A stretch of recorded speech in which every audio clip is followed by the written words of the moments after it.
নমস্কার বন্ধুরা। আজকের একটা বিশেষ বিষয় নিয়ে আমরা আলোচনা করব, যেখানে শুধু শিক্ষক শিক্ষিকা বা শিক্ষাকর্মীদের নয়, লক্ষ লক্ষ ছাত্রছাত্রী এবং অভিভাবকদের সঙ্গেও বিষয়টি জড়িত। এটা হলো মিড ডে মিল প্রকল্প। সাম্প্রতিক সময়ে একটা প্রশ্ন বারবার উঠে আসছে যে মিড ডে মিল পরিচালনার দায়িত্ব কি দক্ষ থার্ড পার্টি সংস্থা যেমন ইসকনের হাতে কি দেওয়া ঠিক হবে? এতে কি শিক্ষকরা প্রশাসনিক কাজ থেকে কিছুটা মুক্ত হয়ে শ্রেণীকক্ষে আরও বেশি সময় দিতে পারবেন? আবার একই সঙ্গে কিভাবে খাবারের মান, স্বচ্ছতা এবং সরকারি নজরদারি নিশ্চিত করা যাবে? এই বিষয়টি নিয়েই আজ তথ্যভিত্তিক ও নিরপেক্ষ আলোচনা করব। তাই ভিডিওটি শেষ পর্যন্ত দেখুন এবং আপনার মতামত অবশ্যই কমেন্টে জানান। বিদ্যালয়ে মিড ডে মিল প্রকল্পের মূল উদ্দেশ্য হল শিক্ষার্থীদের পুষ্টিকর খাবার প্রদান এবং বিদ্যালয়ে উপস্থিতি বৃদ্ধি করা। কিন্তু বাস্তবে দেখা যায় এই প্রকল্প পরিচালনার জন্য শিক্ষক শিক্ষিকা এবং শিক্ষাকর্মীদের অনেক অতিরিক্ত প্রশাসনিক কাজ করতে হয়। খাবারের মান দেখা, কাঁচা মাল গ্রহণ, হিসাব রাখা, রান্নার তদারকি, বিভিন্ন রিপোর্ট তৈরি, এসব কাজের কারণে শিক্ষাদানের মূল্যবান সময় নষ্ট হয়। এই পরিস্থিতিতে অনেকেই মনে করেন অভিজ্ঞ ও থার্ড পার্টি সংস্থা যেমন ইসকন বা অনুরূপ প্রতিষ্ঠানের মাধ্যমে মিড ডে মিল পরিচালনা করলে বিদ্যালয়ের ওপর চাপ কমবে এবং শিক্ষকরাও তাদের মূল দায়িত্ব অর্থাৎ পাঠদানে আরও বেশি সময় দিতে পারবেন। এবার আসি, একজন শিক্ষকের প্রধান দায়িত্ব হলো শিক্ষাদান, কিন্তু মিড ডে মিলের নানা প্রশাসনিক কাজের জন্য অনেক সময় তাদের ক্লাসের বাইরে ব্যস্ত থাকতে হয়।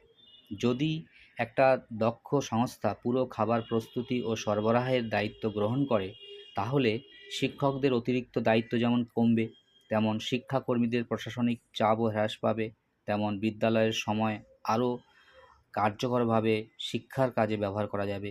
শিক্ষার্থীরা শিক্ষকদের কাছ থেকে আরও বেশি একাডেমিক সহায়তা পাবে। এবার আসি খাবারের মান ও স্বাস্থ্যবিধি নিয়ে কিছু কথাবার্তায়। বড় ও অভিজ্ঞ সংস্থাগুলি সাধারণত আধুনিক রান্নাঘর, প্রশিক্ষিত কর্মী এবং নির্দিষ্ট মান নিয়ন্ত্রণ ব্যবস্থা থাকে। এর ফলে স্বাস্থ্যসম্মত পরিবেশে খাবার প্রস্তুত করা সম্ভব হবে। নির্দিষ্ট মেনু অনুযায়ী খাবার সরবরাহ করা যায়। খাবারের গুণগত মান বজায় রাখা সহজ হবে। খাদ্য নিরাপত্তা সংক্রান্ত ঝুঁকি অনেকটাই কমে যাবে। এর ফলে শিক্ষার্থী ও অভিভাবকদের মধ্যেও আস্থা বৃদ্ধি পাবে।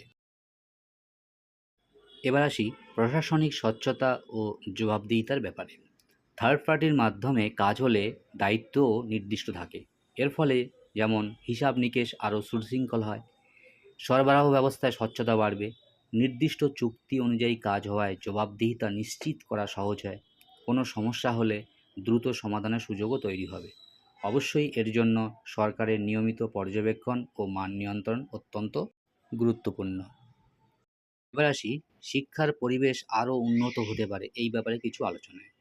যখন শিক্ষকরা মিড ডে মিলের অতিরিক্ত দায়িত্ব থেকে অনেকটাই মুক্ত হতে পারবেন, তখন তারা দুর্বল শিক্ষার্থীদের প্রতি বেশি সময় দিতে পারবেন, সহপাঠ কার্যক্রম বাড়াতে পারবেন, পরীক্ষার প্রস্তুতি ও মূল্যায়নে আরও বেশি করে মনোযোগ দিতে পারবেন, বিদ্যালয়ের সামগ্রিক শিক্ষার মানোন্নয়নে বেশি ভূমিকা রাখতে পারবেন।